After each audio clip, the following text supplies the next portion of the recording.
Online dating apps बहुत ज़्यादा हो गए हैं, लोग जो मतलब सेक्सुअल इंटरकोर्स वाली चीज़ें, फिजिकल एक्टिविटी वाली चीज़ें वो काफ़ी ज़्यादा बढ़ गई हैं। तो इन सब के साथ चांसेस भी आई थिंक बहुत ज़्यादा हाई हो गए। साथ ही अभी एक रिसेंट केस भी आया था जिसमें कॉलेज के कुछ 200-300 स्टूडेंट्स जो थे वो HIV पॉजिटिव हो गए थे क्योंकि वो ड्रग्स कंज्यूम करते थे, सेम सीरिंज का यूज़ करते थे, जिससे उनमें पास ऑन हो गया। तो इन सब के अलावा और क्या फैक्टर्स है जो आज के टाइम पर HIV के केसेस को बढ़ा रहे हैं? देखिए, एक तो बड़ा इंपॉर्टेंट फैक्टर है जो आपने बोला कि मल्टीपल सेक्सुअल पार्टनर होना या फिर अननोन सेक्सुअल पार्टनर होना। इसमें एक बात और इम्पॉर्टेंट है कि अगर आपके मल्टीपल पार्टनर्स हैं और आपके पार्टनर के जेनाइटल एरियाज में अल्सर है, मतलब कोई उनको ऑलरेडी जेनाइटल इन्फेक्शन है, तो चांसेस और ज़्यादा बढ़ जाते हैं। होता क्या है कि जो भी फीमेल का वजाइनल फ्लूइड है या मेल का फ्लूइड है, उसमें ना HIV वायरस है। अगर आपने ऐसे किसी पर्सन से कांटेक्ट बनाया जिसको वहां पे अल्सर था, तो डायरेक्ट ब्लड के कांटेक्ट में आ गया और इन्फेक्शन हो गया। तो एक तो ये इंपॉर्टेंट है कि आपके अननोन या मल्टीपल पार्टनर्स ना हो, लेकिन अगर आपके हैं तो आप सिंपली एक कॉन्डोम यूज करो, तो आपको ये इन्फेक्शन स्प्रेड नहीं करोगे। दूसरा क्या होता है कि ब्लड टू ब्लड, अगर किसी वजह से ब्लड टू ब्लड मिक्स हो रहा है तो आपको HIV इन्फेक्शन होगा। तो ये जो IV ड्रग अब्यूजर्स हैं, दे यूज सेम नीडल, कि आपने एक नीडल से एक ने ड्रग ली, ये उसी नीडल से दूसरी ने ड्रग ली, तो इसका ब्लड उसके ब्लड के कॉन्टैक्ट में आ गया। तो पहली बात तो ये प्रैक्टिस करनी ही नहीं है, ये तो बिल्कुल ही मतलब ये कहीं से भी किसी भी तरीके से सेफ नहीं है। और ड्रग्स लेना, तो ये प्रैक्टिसेस पूरी तरीके से बंद करनी है। तीसरा, एक थ्योरेटिकल चीजें हैं, अब तो नहीं होती कि ब्लड ट्रांसफ्यूजन से पहले HIV स्प्रेड करने का रिस्क होता था, लेकिन अब तो हमारी गवर्नमेंट की गाइडलाइंस बहुत स्ट्रिक्ट हैं, बहुत प्रॉपरली ब्लड की स्क्रीनिंग होती है, उसके बाद ही ट्रांसफ्यूज किया जाता है। तो अब ब्लड ट्रांसफ्यूजन से HIV इन्फेक्शंस नहीं होते। एक लोग मेरे से ये भी सवाल पूछते हैं कि ब्लड डोनेट करने से HIV होता है। ब्लड डोनेट करने से कभी HIV नहीं होता। आप कोई सैम्पलिंग कराने जाते हो लैब में, उससे भी HIV नहीं होता। आप कोई इंजेक्शन लेते हो, नॉर्मल इंजेक्शन जो आपको डॉक्टर प्रिस्क्राइब करता है, उससे भी HIV नहीं होता, क्योंकि हम ना सेफ इंजेक्शन प्रैक्टिसेस करते हैं। एक नीडल को, डिस्पोजेबल नीडल आती है, एक ही पेशेंट में यूज करके तुरंत उसको डिस्ट्रॉय कर दिया जाता है। उसको फेंकते भी नहीं, उसको बर्न करते हैं। उसकी टिप को ना बर्न करते हैं, उसके बाद उसको डिस्कार्ड करते हैं, ताकि दोबारा यूज करने का कोई चांस यूज भी ना हो, किसी को बाई चांस प्रिक भी ना हो। तो हम लोग जैसे अभी HIV और एड्स के ट्रीटमेंट्स की भी हम लोगों ने बात की, तो क्या दोनों के ट्रीटमेंट्स अलग हैं? और जैसे आपने एक एंटी रेट्रोवायरल थेरेपी का नाम लिया, तो इसका ट्रीटमेंट कैसे कर सकते हैं? और HIV और एड्स में दोनों में यूज होता है या अलग अलग होता है? नहीं, सेम है। आप समझो ना, HIV इन्फेक्शन है जो ब्लड में गया, जिसने आगे जा करके एक बीमारी करा दी जो एड्स बन गया, तो ड्रग इज सेम। आप जितना जल्दी स्टार्ट करोगे उतना कम रिस्क है एड्स तक पहुंचने का। एक और चीज़ यहाँ पर आई थिंक जो सबसे ज़्यादा कॉमन क्वेश्चन पूछा जाता है कि HIV को बोलते हैं लोग कि अगर पहले डिटेक्ट हो गया तो इसका इलाज किया जा सकता है, लेकिन अगर एड्स तक वो कंडीशन पहुंच गई तो ये फिर एक लाइलाज बीमारी बन जाती है।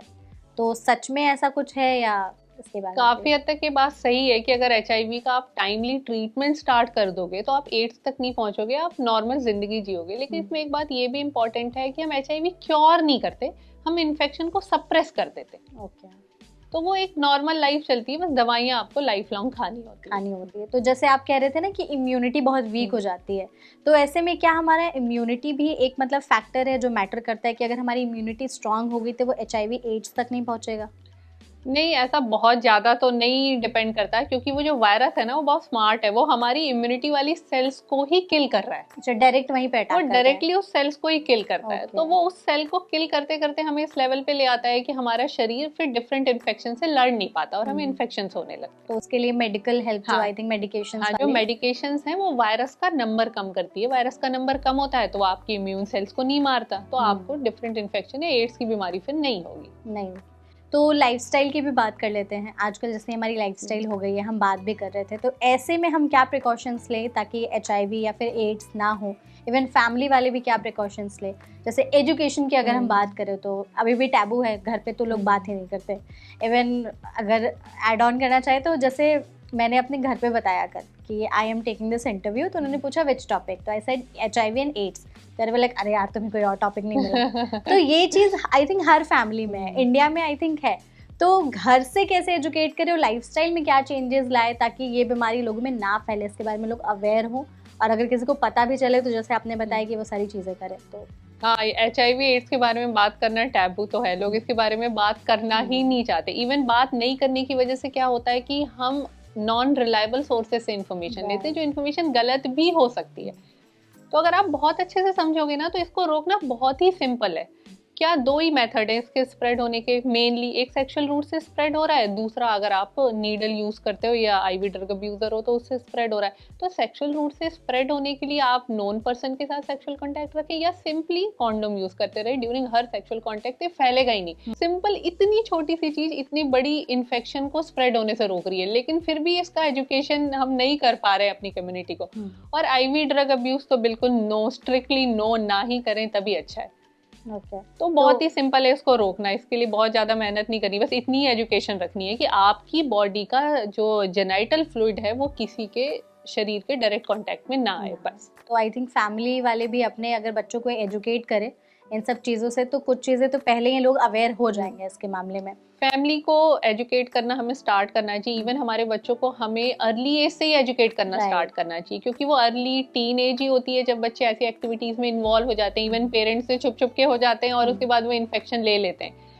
तो बेटर है कि आप अपने बच्चों को एटलीस्ट इतनी सी इन्फॉर्मेशन दो कि ये इन्फेक्शन बहुत खतरनाक है, आप हमसे डायरेक्ट नहीं बात करना चाहते तो आप इसके बारे में पढ़ो, किसी रिलायबल सोर्स से इन्फॉर्मेशन लो। आप सीधे गवर्नमेंट ऑफ इंडिया की वेबसाइट में भी बहुत सारी चीजें पढ़ सकते हैं, सरकार इसके लिए बहुत बड़ा प्रोग्राम रन कर रही है। ओके, तो प्लीज उसके बारे में बताइएगा। जैसे अभी इंडिया में भी केसेस बहुत ज्यादा बढ़ रहे हैं, आई थिंक अभी जैसे रिपोर्ट्स की माने तो 20 लाख से ज्यादा लोग इंडिया में HIV पॉजिटिव है।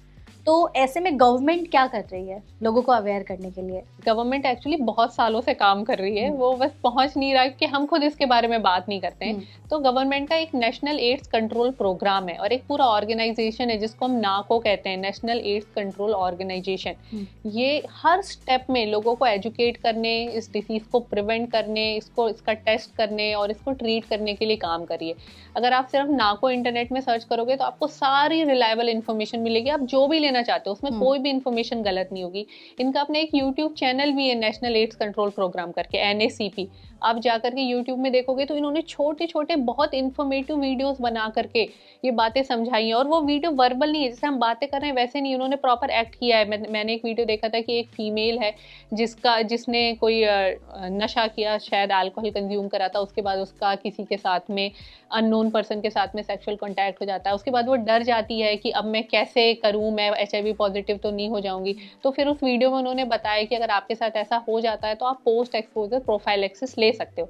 मतलब कि अगर आप 72 घंटे के अंदर अपने डॉक्टर से मिलते हो तो आपको कुछ दवाइयाँ दी जाती हैं, वो आपको पॉजिटिव नहीं होने देंगी। ओके, तो बड़े इन्फॉर्मेटिव और बहुत अच्छे वीडियोज हैं जिससे आप ये सारी इन्फॉर्मेशन ले सकते हो। और अच्छी बात ये है कि सारे रिलायबल इन्फॉर्मेशन, आपको कोई गलत जानकारी नहीं मिलेगी।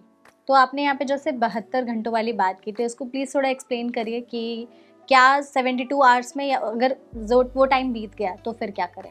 और पहले ये बताइए कि 72 आवर्स में लोगों को टेस्टिंग कराना, या अगर उनको एक्सपोजर हो गया तो उसके लिए क्या ज़रूरी है? अगर आप बाई चांस किसी के कांटेक्ट में आ गए, अगर ब्लड के कांटेक्ट में या फिर सेक्सुअल कांटेक्ट में आ गए और आप श्योर नहीं हो, आपको डर है कि मुझे HIV तो नहीं हो गया, तो आप उस पर्टिकुलर पर्सन का एक बार HIV टेस्ट करा लो, अगर वो आपका नोन है। तो अगर वो HIV पॉजिटिव आ जाता है तो अब आप तो हाई रिस्क में आ गए, आपने तो कांटेक्ट बना लिया, अब आपको इन्फेक्शन हो जाएगा। तो उस कांटेक्ट से लेकर के अगले 72 घंटे के अंदर कुछ दवाइयाँ दी जाती हैं जो हमारी HIV की दवाइयाँ होती हैं, इसको हम पोस्ट एक्सपोजर प्रोफाइलैक्सिस कहते हैं। तो इसमें क्या होता है कि ये दवाई 1 महीने तक खानी होती है, तो आप अब HIV पॉजिटिव नहीं हो गया, आपको इन्फेक्शन होने से रोका जा सकता है। लेकिन अगर 72 घंटे बीत गए तो देखिए, अब तो इन्फेक्शन अगर हो गया तो चांसेस तो हो जाते हैं, तो अगर 72 घंटे बीत गए तो आप अपना 3 महीने बाद में एक टेस्ट करा लो। वही सेम बात जो मैंने पहले करी थी, अगर 3 महीने बाद वो टेस्ट नेगेटिव है तो आप HIV नहीं है, पॉजिटिव नहीं हुए हो। और रिपोर्ट्स पर कितने दिन में आ जाती हैं? तुरंत आ जाती है, सेम डे आपको रिपोर्ट्स मिल जाएगी। देख, 2 तरीके के HIV टेस्ट होते हैं, मैं सिंपली बताऊं। एक स्क्रीनिंग होती है, स्क्रीनिंग होती है मतलब कि हम में से कोई भी जाएगा और बोलेगा कि मेरा HIV टेस्ट कर दो, तो वो सिंपल स्क्रीनिंग टेस्ट करते हैं जिसमें पॉजिटिव है नेगेटिव में रिजल्ट दे देंगे। तो आपको मेनली नेगेटिव में रिजल्ट मिलेगा, स्क्रीनिंग करके वो आपको बता देंगे कि आप HIV नेगेटिव है। लेकिन अगर आप स्क्रीनिंग में HIV पॉजिटिव आ गए तो आपका रिजल्ट नहीं देंगे, फिर वो उस ब्लड सैंपल को लेकर के जाएंगे अपने प्रॉपर ICTC सेंटर पे, जहाँ पे HIV का कंफर्मेटरी टेस्ट होता है। वहाँ पे वो 3 डिफरेंट मेथड से होने वाले टेस्ट रीअप्लाई करेंगे, मतलब 3 अलग अलग प्रिंसिपल से काम करने वाले टेस्ट। उसमें से अगर मिनिमम 2 और कुछ केसेस में 3 टेस्ट पॉजिटिव आएंगे, तब वो आपको बताएंगे कि आप HIV पॉजिटिव हो।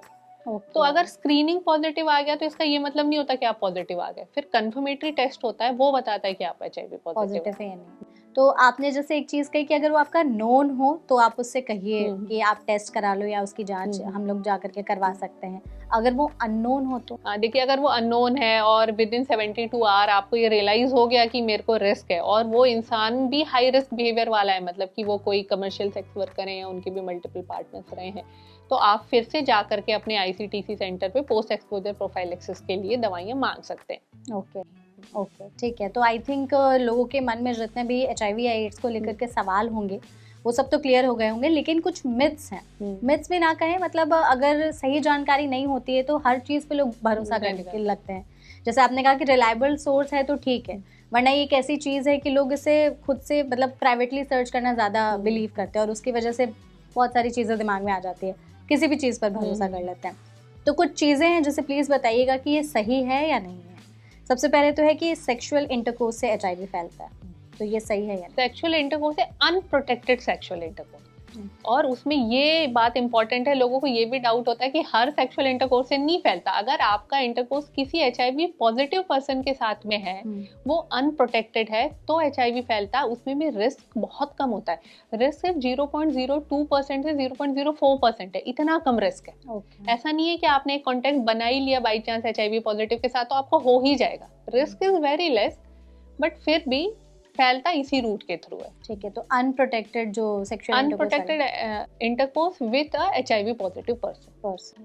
ठीक है, हमने जैसे बात की कि मदर से बेबी में पास ऑन होता है कि नहीं, तो उसमें ब्रेस्ट फीडिंग की बात कर रहे थे हम लोग। तो ब्रेस्ट फीडिंग तो कहा ही जाता है कि कराओ, बच्चे के लिए वो बहुत ज़्यादा ज़रूरी है, तो इससे पास ऑन हो सकता है? देखिए, ब्रेस्ट मिल्क में HIV वायरस तो आता है, इससे पास ऑन होने के रिस्क होते हैं, लेकिन हमें अगर पता है ना कि मदर HIV पॉजिटिव है तो हम उसे दवाइयाँ देते हैं ताकि उसका वायरल लोड कम रहे। और इवन कम वायरल लोड के साथ अगर आप बेबी को फीड करा रहे हो तो इन्फेक्शन स्प्रेड होने के चांसेस बहुत कम हो जाते हैं। ओके, ठीक है। मच्छर या मक्खी काटने से HIV फैलता है? ये बात बहुत चलती है कि मच्छर ने एक इंसान का खून लिया, उसने दूसरे का खून लिया तो HIV फैलेगा। ऐसा नहीं होता है, मच्छर काटने से बिल्कुल HIV नहीं फैलता। वो वायरस ना मच्छर के पेट में जाके मर जाता है, तो बिल्कुल HIV नहीं फैलाता है। ऐसे फैलता तो वो जैसे डेंगू फैलता है ना, कि डेंगू का सीजन आया पूरे शहर में डेंगू, कैसे HIV फैलने लगता फिर। राइट, ठीक है। टॉयलेट सीट छूने से या एक ही टॉयलेट शेयर करने से फैलता है? नहीं, टॉयलेट शीट से या बेड शीट शेयर करने, टॉवल शेयर करने, हग करने, इन सारी चीज़ों से नहीं फैलता। फिर से मैं बता देती हूँ कि हमारे स्वेट में या फिर पेशेंट के स्वेट में या सलाइवा में HIV वायरस नहीं होता। तो अगर आप क्लोज माउथ किसिंग करते हो तो भी वायरस नहीं फैलता। ओपन माउथ किसिंग में ये एक पॉसिबिलिटी है कि अगर दोनों लोगों को कहीं ब्लीडिंग हो रही है इनसाइड द माउथ तो there is a risk, otherwise उससे भी नहीं फैलता।